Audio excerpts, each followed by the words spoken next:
Hey, what's up, y'all? I discuss a lot of things about happiness and trying to find happiness because, after all, it is solely our responsibility to create our own happiness. Nobody can do it for us, and people know very well how I feel about people that seek happiness by or think that they're going to find happiness by finding the right relationship, finding the right job, making more money, so on and so on. Anyways, that being said, happiness is created by ourselves, within ourselves. There's many parts to that, many layers to that, obviously, and it it differs on each individual for obvious reasons. Um, but I like to touch on things that we can all relate to and we can all apply to our lives. And the biggest, or one of the bigger things that I can think of, I shouldn't say the biggest, is pressure. Pressure is huge in our daily lives, and as on my own journey, this is something that I've really focused on. I've really put a lot of time and effort into it and altered a lot of things in many aspects of my life. And pressure can come from all kinds of different sources. One of the bigger ones that I can think of in people's life is financial pressure. Um, for some people, it's relationships. I don't have that issue. There can be pressure from your job. There can be pressure from your kids. There can be pressure from your parents. There can be pressure from many different areas in our daily lives. And sometimes we don't really stop to think about it. Sometimes we don't even realize that the anxieties that we are feeling on a daily basis are caused by pressure that are either caused by areas in our life, people in our life, or pressure that we put on ourselves. Um, I tend to think some of that, the pressure that we put on ourselves, is brought on by things that we are told or taught in our childhood, things that were placed upon us when we were children and we carried on into adulthood. Those are things that you and I and we need to explore and find out what areas of our lives are causing anxieties that come from pressure, and what is the catalyst to that pressure, and how can we resolve it. When you start to resolve all, at least a lot of the major pressures in your life, then you will become happier for sure. I mean, it's a component. It's definitely not the whole picture. I mean, it's way broader than that. We all have past traumas that need to be healed, and I mean, just there's, like I said, a multitude of layers as far as being happy. But on a daily basis, pressure is huge. It's a huge one. For myself, as an example, would be a lot of financial pressure, and which is interesting. It really came at the right time as far as the what we're experiencing right now in our society. A lot of people are out of work. A lot of financial pressure. I learned that lesson in 2008, the first really major recession that I experienced as an adult. It taught me a lot. So, financial pressure comes from sometimes living outside of our means. And then we have to figure out how to pay for all the shit that we buy. And, yeah, we have the money to make the payments, but there's really nothing left over. And if something goes wrong, we're fucked. And that's a lot of pressure. That's a lot of pressure to feel on a daily basis, that you are right, teetering on the edge of being, I mean, you are essentially broke. I don't care how much shit you have. If you're just making payments, getting by, and you have a lot of shit, you're broke. So, anyways, that's now we're getting off on a financial tangent. But regardless, that is pressure. It's a lot of pressure. It's an incredible amount of pressure. And then we have people that place pressure upon us because they place expectations on us. And I did a post on that today, more referring to us as people, not placing expectations on people. I mean, we really can't even attain the expectations that we place on other people. So why the hell are we placing them on others? I mean, if we as individuals have a hard time attaining the expectations that we set on others. Why are we doing that to them? That doesn't make any sense. And that all that does is put, again, pressure on people, and it's really damaging to relationships, and it's damaging to people in their individuality. So we really need to be careful of those and recognize those expectations that people place on us, and not let them affect us. We have to, especially when it comes to relationships. It can come to your job, it can come to, when I say relationships, I'm talking friendships, your parents, your kids, your significant other. Relationships, that's a broad term. That doesn't mean just your spouse or your significant other. I mean, a friendship is a relationship. Your kids, that's a relationship. And we have to set clear and cut, concise boundaries. We have to have boundaries in relationships. That's really, really hard for some people. Some people have a really difficult time placing boundaries and then holding people to them. But it's essential. And I don't care, what the relationship is or how close that person is to you. And if they can't respect the boundaries, then you either need to have a talk or you need to figure out something else, because that's the only way that you're going to be able to eliminate that pressure and those expectations that people place on you, among other things. There's a lot when it comes to boundaries, and that's a whole nother topic. It's absolutely essential to your happiness. There's absolutely nothing wrong with taking care of yourself. That is not selfish. There's a big difference between being selfish and taking care of yourself. Selfishness is putting yourself above other people's needs, putting your needs above other people's needs with any disregard for other people or how they feel or what they're going through. That's selfishness. When you take care of yourself and do what you have to do to heal yourself and to be happy and to be content in life, that is not selfish. That is self-care. There's a huge difference. When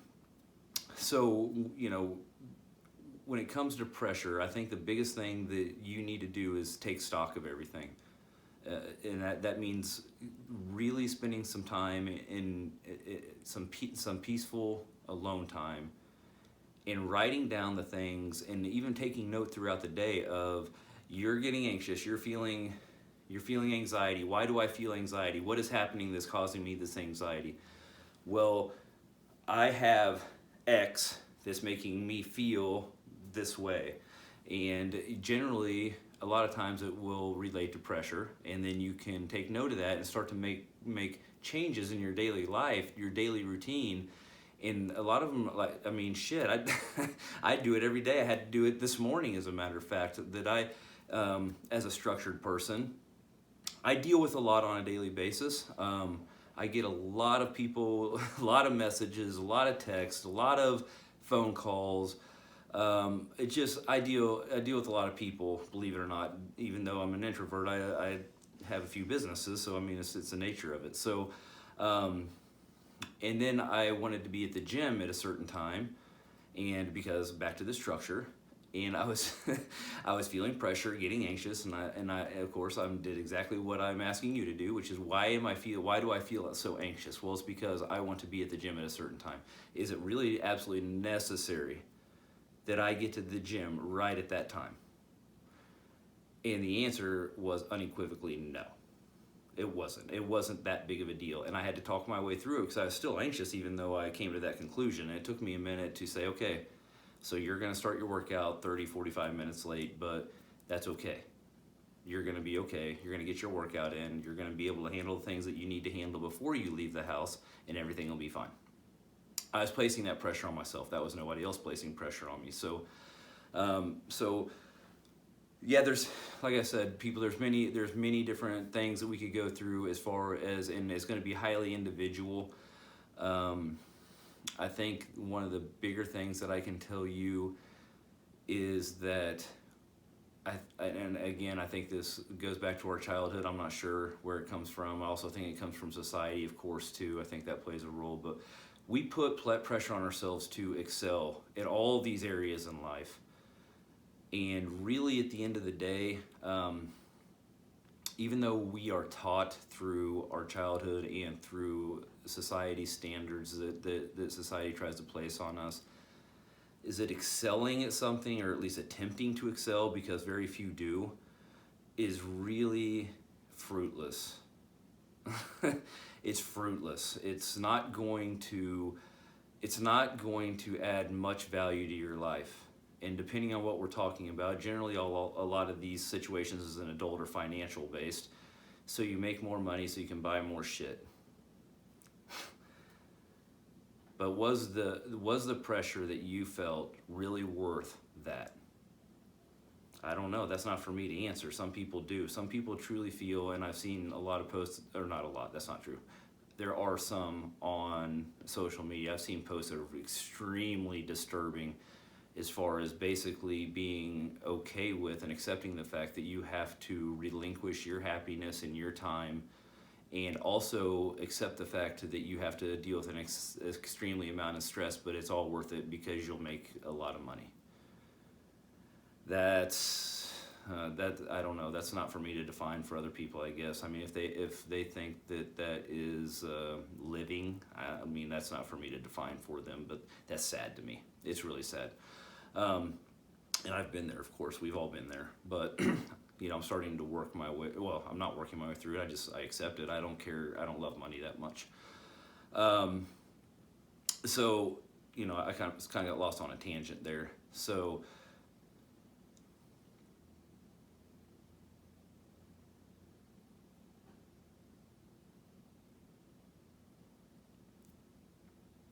So it's excelling at whatever it is. Generally, it's not going to provide a whole lot of value to you. And I'm not saying don't try to accomplish things. That's ridiculous. I'm not saying don't try to be good at things. Don't try to do your best. That's not what I'm saying here. You need to decide as an individual, what is it worth to you, and am I telling myself that it makes me happy? Convincing myself that it makes me happy, or is it really truly, if I'm really look at this deeply on a subconscious level, or is it really making me unhappy due to the pressure that it causes me in my daily life, my daily routine? Your kids. I'm far from the perfect parent, but I beg you. I know you love your kids more than anything on the planet. I love mine more than anything on the planet. I struggle, and I'm not one here to tell anybody how to parent. I just want you to explore this and think about this, that putting undue pressure on your kids to excel at anything in their childhood, whether it be school, whether it be sports, whether it be to put on some bullshit front to impress other people, that's incredibly unhealthy. It's unhealthy, and maybe that was done to you, and maybe that's why you do it, and maybe you think you're doing the best for your kids, but I can promise you psychologically it's not. It's just not. That kids shouldn't feel that kind of pressure, and it's not going to do them any good. And I'm not going to, that really tempts me to go down some roads as far as schooling and excelling and getting great grades and excelling at sports, and the likelihood of that being translating to any type of financial success, let alone happiness. But I won't. I'll let you figure that on your own, explore that on your own, but I hope that's something you really consider, what kind of pressure you put on your kids. I can promise you there is, I don't think that we should just not guide them or lead them and want them to do better or do their best, but we need to talk to them on a different level. But expecting excellence, sorry, it's not going to work. And if that happened to you as a kid, ask yourself if it worked for you. Anyway, so don't pressure. If you want your kids to be happy and grow up happy and to be happy adults, and that's why I brought that up. Obviously, I'm talking about all of us as adult individuals, but all the psychology, the groundwork is laid early on in childhood. The less stuff that your children have to fix, the better off that they will in finding happiness as an adult. And I think that is paramount over any financial success. So that's my opinion. You don't have to agree with me. So explore these things in your daily lives, people, and take note of things that are occurring that are causing you an extreme amount of anxiety. Um, and then you have to ask yourself, what are the things that are causing me pressure and anxiety that I can control? Some of it will not be in your control, and then you have to separate those items that are in your control and out of your control, and then decide how you, just because it's out of your control doesn't mean you can't solve it. We need to solve problems. That's the only way we can get through life. It's not identifying our problems, it's solving them. So we can all identify problems all day long. It's easy to pick things apart, but we need to be problem solvers. So let's say something is out of our control. Do we have the ability to remove that from our life? Possibly. If it's a person, yes, you can. Is it easy? No. Are there other things outside of, like, other people that are placing pressure on us that are out of control that we can remove from our lives? Possibly.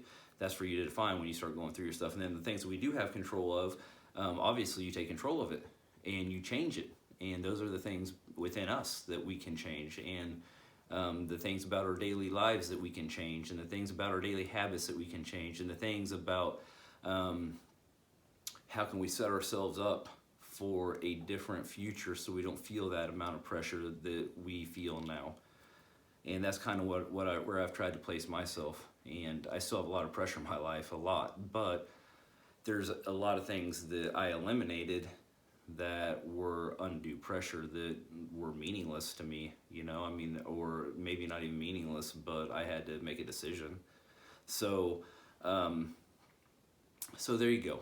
I think this is a good time for this. Again, we're just in a crazy time in world history, not just American history, world history.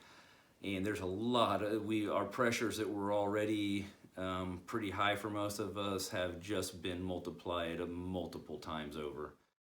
So now is the perfect time for us to take inventory, to self-reflect and spend some time really focusing on ourselves and our lives and taking care of ourselves first and foremost. I think we've definitely all learned in this crazy time in our world that there's a lot of things that were meaningless to us, or really at the end of the day when we look at our lives as meaningless, and then there's things that have way more meaning. And I hope that I know with all my heart that a lot of good is going to come out of this time period that we're living in. And the biggest thing that you can gain out of this is using this as a moment of awakening, manifestation of yourself, and really growing as a person. We're all in this together. I know that's lame and we're all sick of hearing it, but that goes for just, general happiness. We can lean on each other. We all need each other. So that's the whole point of this channel and me doing this, is to help people, and you help me, because you do. Trust me, you guys help me a lot. So anyways, I appreciate you for taking your time to watch this video, and always supporting me. If you haven't already, please subscribe. Click the bell icon. That will give you notifications of any future videos that are uploaded. And again, just thank you for always supporting me and spending time listening to me. And comment below. Love feedback from everybody. Gives me a chance to grow as a person. It helps challenge me, and hopefully it helps me reach and help other people as well. So anyways, have a blessed day, and thanks again.